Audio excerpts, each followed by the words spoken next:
Welcome. In this video I will show you how to customize the rear touchscreen settings on Mission 1 camera.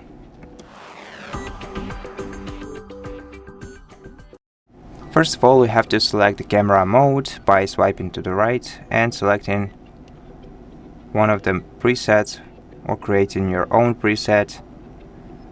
To adjust your settings, you have to tap on the mode name at the bottom of your screen, then scroll down to shortcuts, where you can adjust the shortcuts for each mode. You can select the corner of your camera and select the shortcut you want to use in there.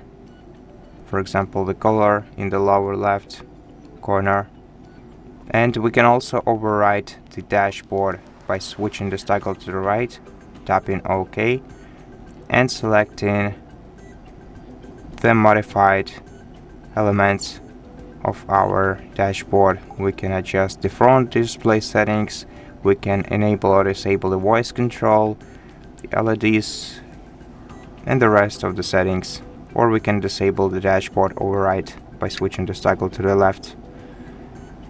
That's pretty much it. Thank you for watching this video. If it helped you, please consider subscribing to our channel, leave us a like in the comment below, and I'll see you in the next one.